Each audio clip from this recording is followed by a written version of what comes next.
And that's a 15-year felony. So if you are found guilty by a jury, you can go to prison for up to 15 years. So Mr. Musgrove, I know where you're going with this, and none of that is valid. None of that is law. I'm not the all caps name. Of course. None of that is valid. None of that is law. You are standing in my courtroom. I have jurisdiction over you. Still a crime. Still a crime. But I'm not still a corporation. I'm a living person. Yep, and that's why you're standing in front of me. If you were dead, the case would be dismissed. We have a heated court hearing today with a sovereign citizen.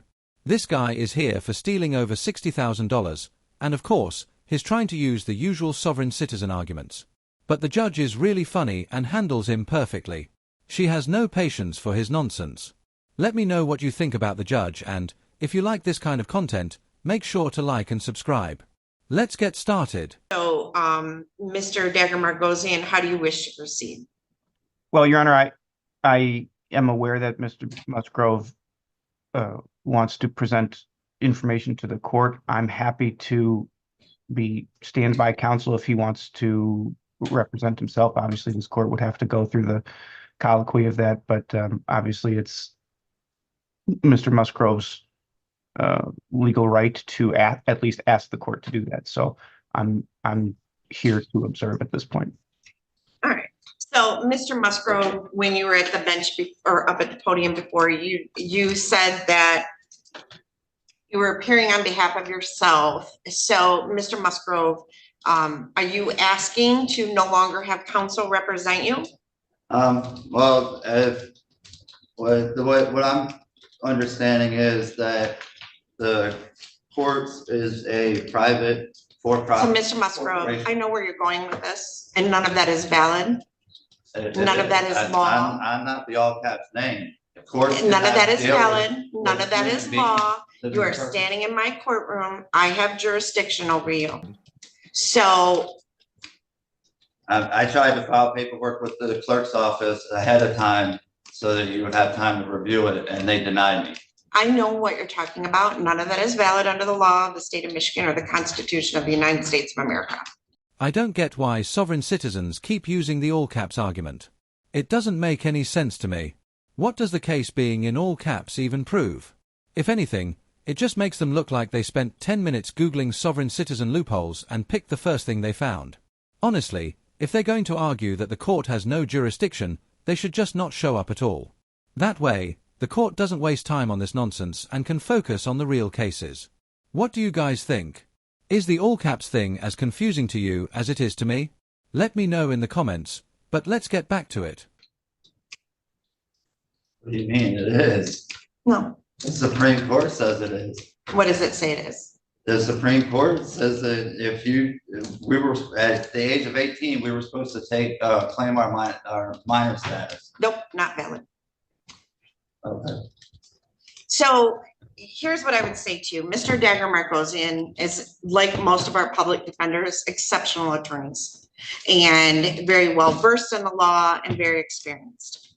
He gives legal advice. You may not like the legal advice, but it's usually good advice. I've never had anyone from the public defender's office not wholeheartedly try to represent their clients.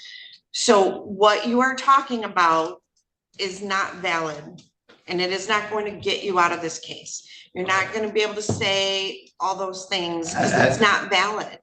Everyone involved in this court case has a financial interest in the case. I don't have a financial interest in your case. I get paid by the state of Michigan, whether you plead, whether it gets dismissed. I don't make any money off you. We have budgets. The court system is not a profit generating revenue. We are here to represent people so that people who are charged with crimes are protected. People who are victims of crimes are protected.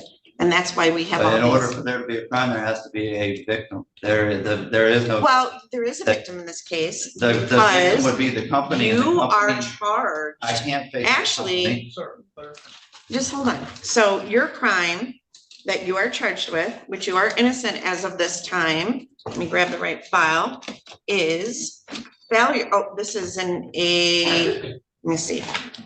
This is an embezzlement charge. So you are charged in count one with embezzlement 50,000 or more, but less than 100,000. that being an agent, servant, or employee of Hardwoods of Michigan Industries did convert to your own use without the consent of your employer or principal industrial tools and equipment in the amount of $68,938.40 or money or equipment. And that's a 15-year felony. So if you are found guilty by a jury, you can go to prison for up to 15 years. Don't most sovereign citizens ask for a jury trial too? If that's the case here, this guy is pretty much doomed. Every time I see a sovereign citizen demand a jury trial, it's like watching a train wreck in slow motion. It never ends well for them.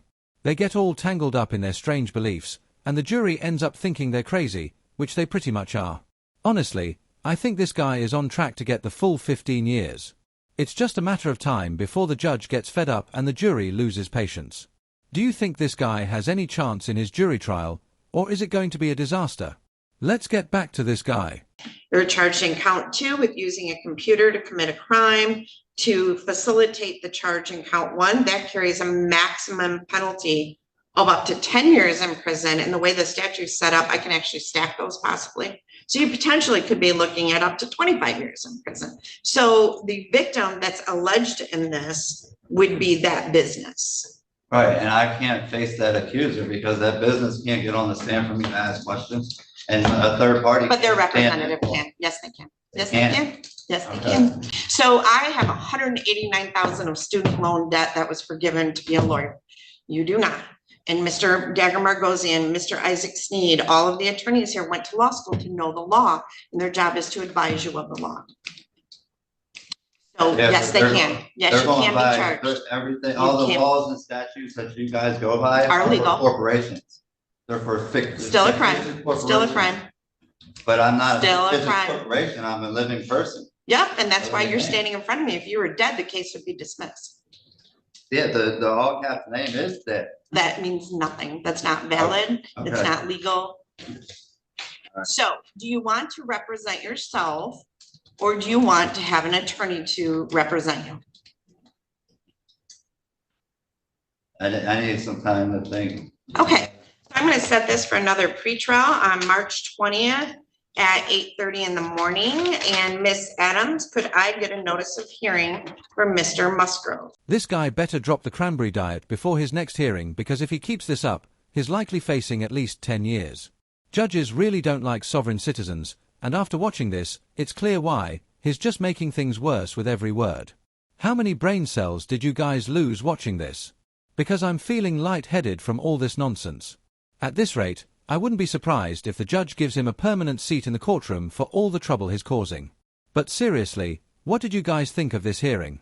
Was he as ridiculous as I thought, or am I missing something? He was a typical sovereign citizen, not the craziest, but definitely not easygoing. If you enjoyed the video, don't forget to like and subscribe for more. Thanks for watching, take care.